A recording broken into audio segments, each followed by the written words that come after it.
இப்போ I still remember 20 இயர்ஸ்க்கு முன்னாடிலாம் வந்து இப்போ இருக்கிற மாதிரி ஹூடோட எக்ஸாஸ்டோடலாம் இருக்காது. இதே வந்து ஃபேபர் சிம்னியில் வந்து என்ன ஆகும்னா ஒரே வந்து இது மட்டும் கார்பன் ஃபில்டர் மட்டும் தான் இருந்துச்சு. விண்டோ மேலே சிம்னி போட்டுக்கலாம்னு சொல்லி சில பேர் சொல்லுவாங்க. தயவுசெய்து பண்ணிடாதீங்க. ரொம்ப அந்த அந்த அந்த என்ன ஆகிடும் அப்படின்னா go for a good branded chimney. நிறைய அன்பிராண்டட் சைனீஸ்லாம் வருது.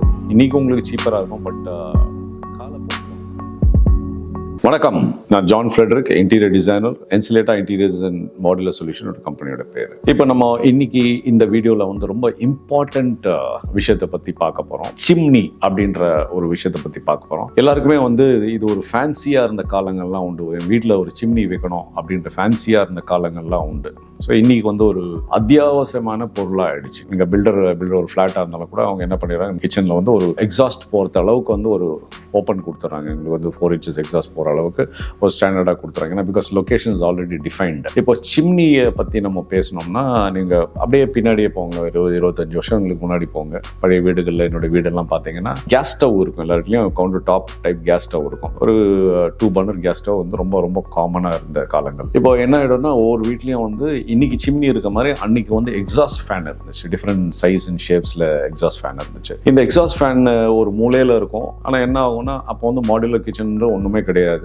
எல்லாம் கீழே தான் வைப்பாங்க. அண்ட் ஒருவேளை கிச்சன்லேயே ஒரு கபோர்டு ஒன்று இருக்கும். அதில் தான் எல்லாம் பாத்திரங்களாக வச்சுட்டு இருந்தாங்க. இன்னைக்கு ஒன்று அப்படியே கன்வீனியன்ஸ், நம்மளுடைய வசதி வாய்ப்புகள் இன்க்ரீஸ் ஆகிறதுனால இந்த அம்யூனிட்டிஸ் எல்லாம் வந்து நம்ம யூஸ் பண்ணிக்கிறோம். ஏன்னா இடங்களும் கம்மியானதுனால அது வந்து இருக்கிற இடத்த யூஸ் பண்ணுறதுனால ஒவ்வொரு விஷயங்களும் வந்து மாடுலர் கிச்சன்லாம் அப்படி வந்த விஷயங்கள் தான் கன்வீனியன்ஸ்க்காக. நீங்கள் என்ன ஆகுது, இப்போ எக்ஸாஸ்ட் ஃபேன் ஒரு மூலையில் இருக்கும். அந்த எக்ஸாஸ்ட் ஃபேனுக்கு வந்து இங்கே இருந்து குறைஞ்ச ஒரு 3 அடி 4 அடின்னு வச்சுக்கலாம். அந்த மேலையில வந்து 9 அடியில் எக்ஸாஸ்ட் ஃபேன் வச்சிருப்பாங்க.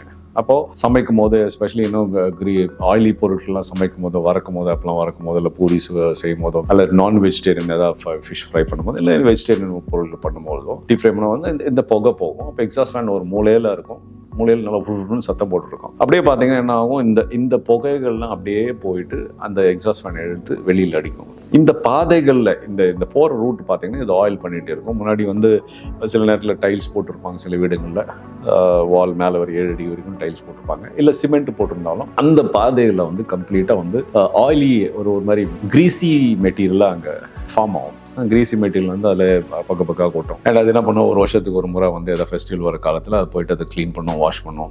கெரசினோ இல்லை தின்னரோ போட்டு அதை வாஷ் பண்ணிட்டு இருந்தது. இது வந்து ரொம்ப காமன். இப்போ இது அடுத்த எவல்யூஷன் என்ன பண்ணுறாங்கன்னா அந்த கண்டெயின் பண்ணுறாங்க. அந்த கிரீசி சப்ஸ்டன்ஸ் வந்து வாலில் வரக்கூடாது. ஏன்னா இப்போ மாடுலர் கிச்சன் கபோர்டு போட்டுட்டிங்கன்னா இதுக்கு மேலே எல்லாம் கிரீசி ஆகிடும். அப்போ என்ன ஆகுது, இந்த மாதிரி ஒரு சிம்னின்ற ஒரு பொருட்கள் வந்தது. இப்போ ஐ ஸ்டில் ரிமெம்பர் 20 இயர்ஸ்க்கு முன்னாடிலாம் வந்து இப்போ இருக்கிற மாதிரி ஹூடோட எக்ஸாஸ்டோடலாம் இருக்காது. இதே வந்து ஃபேபர் சிம்னியில் வந்து என்ன ஆகும்னா ஒரே வந்து இது மட்டும் கார்பன் ஃபில்டர் மட்டும் தான் இருந்துச்சு. அதில் எக்ஸாஸ்ட்னு ஒன்றுமே இருக்காது. அது மாற அது என்ன ஒரு டிஸ்அட்வான்டேஜ்னா குறிப்பிட்ட நாளுக்கு அப்புறம் வந்து அது அடைஞ்சிரும். அந்த கார்பன் ஃபில்டர்லாம் எடுத்து வந்து க்ளீன் பண்ணிட்டு இருக்கணும். இதுக்கு அடுத்த எவல்யூஷன் தான் இந்த மாதிரியான ஹூடு வச்ச சிம்னிஸ் வர ஆரம்பிக்குது. இதில் இந்த சிம்னியில் பார்த்தீங்கன்னா 2 சைஸஸ் காமனாக இருக்கிற சைஸ். ஒன்று 2 அடி சிம்னி இருக்கும், இன்னொன்று வந்து 3 அடி இருக்கும். இது டிபெண்டிங் அப்பான் உங்களுடைய கிச்சனுடைய லே அவுட்டுக்கு அடுத்த கிச்சனுடைய சைஸ்க்கு ஏற்ற மாதிரி you choose your 2 feet 3 feet. இப்போ இந்த ரெண்டுத்துலேயுமே வந்து நீங்கள் பார்க்க வேண்டிய ஒன்றாவது விஷயம் என்னன்னா சக்ஷன் பவர் என்ன இருக்குன்னு பாருங்க. இதோட சக்ஷன் பவர் ரொம்ப ரொம்ப இம்பார்ட்டன்ட். ஏன்னா இதை வச்சு தான் டிஃபைன். நீங்கள் எவ்வளோ பெருசாகனா இருந்துக்கலாம் சிம்னி, ஆனால் சக்ஷன் பவர் கம்மியாக இருந்துச்சுன்னா இந்த மாதிரி கிரீசி சப்ஸ்டன்ஸ்லாம் வெளியில தான் போயிட்டு இருக்கும். அதே மாதிரி அது க்ளீன் கரெக்டாக பண்ண அந்த சக்ஷன் பவர் ஆக்ட் ஆகணும் அப்படின்னா அந்த ஃபில்டர்ஸ்லாம் கிளியராக இருக்கணும். ஃபில்டர்ஸ்லாம் கிளாக் ஆகிடுச்சுன்னா நீங்கள் வந்து அந்த காற்று வந்து இழுக்காது. அப்போ திரும்பி உங்களுக்கு அந்த காற்று வெளியெல்லாம் பரவிட்டு இருக்கும். ஒருவேளை ஒரு விண்டோ இருக்குன்னா அந்த விண்டோ தேடிட்டு எக்ஸாஸ்ட் தேடிட்டு போயிட்டு இருக்கும். அந்த ரூட்டில் அழுக்கு பண்ணிட்டு போயிட்டு இருக்கும்.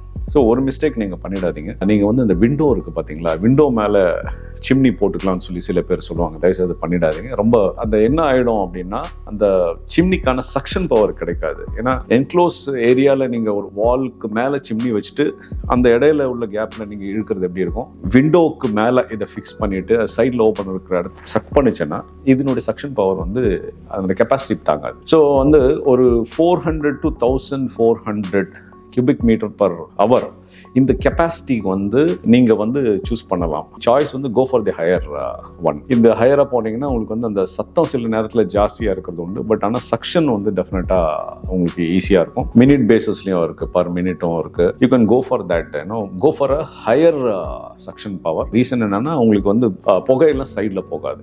இது நீங்கள் பண்ணிடலாம். செகண்ட் பாயிண்ட் வந்து go for a good branded chimney. நிறைய அன்பிராண்டட் சைனீஸ்லாம் வருது.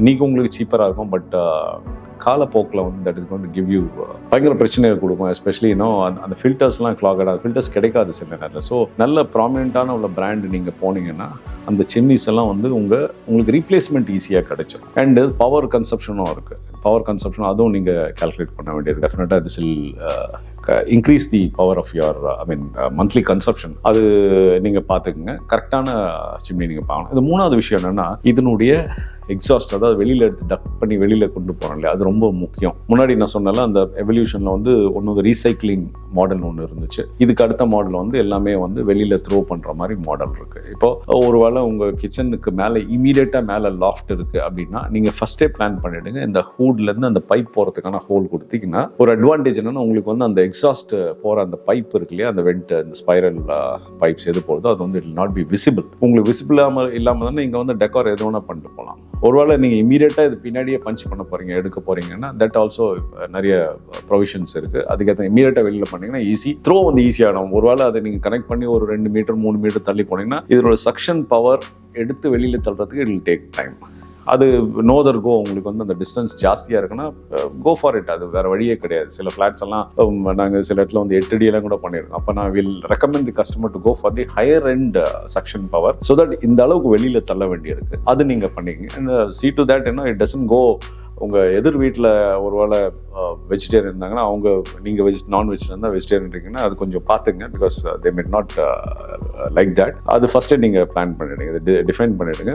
அண்ட் முடிஞ்ச அளவுக்கு வந்து கொஞ்சம் விண்டோவோட ஹைட்டுக்கு மேலே வச்சுருங்கன்னா திரும்பி it will come to your window.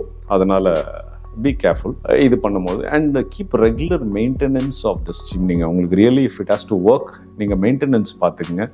அந்த பிளானிங் ஸ்டேஜ்லேயே இதனுடைய பவர் பாயிண்ட் கொடுத்துருங்க. மேலே ஏறக்குறைய 7 feet ஹைட்டில் பவர் பாயிண்ட் கொடுக்கணும். அண்ட் அதோட சுவிட்ச் வந்து அங்கே கொடுத்துடாதீங்க. அங்கே வந்து ப்ளக் பாயிண்ட் மட்டும் கொடுங்க. சுவிட்ச் கொண்டு வந்து இங்கே கேட்ஜெட் நீங்கள் போட போகிறீங்க இல்லையா, அந்த ஏரியாவில் சுவிட்ச் கொடுத்துருங்க. ஸோ தட் ஒவ்வொரு முறையும் வந்து ஆஃப் பண்ணும் போதோ ஆன் பண்ணும் போதோ உங்களுக்கு வந்து இது இன்கன்வீனியன்ட்டாக இருக்கும். So go for it. இது பண்ணுங்க. This is always a better option to have this kind of ஸ்விட்சிங். இது நான் இன்னொரு வீடியோவில் வந்து இந்த ஹாபுக்கான பவர் செக்மெண்ட் எப்படி பண்ணணும் நான் உங்களுக்கு எக்ஸ்பிளைன் பண்ணுறேன். இன்னொரு வீடியோவில் நான் மீட் பண்ணுறேன்.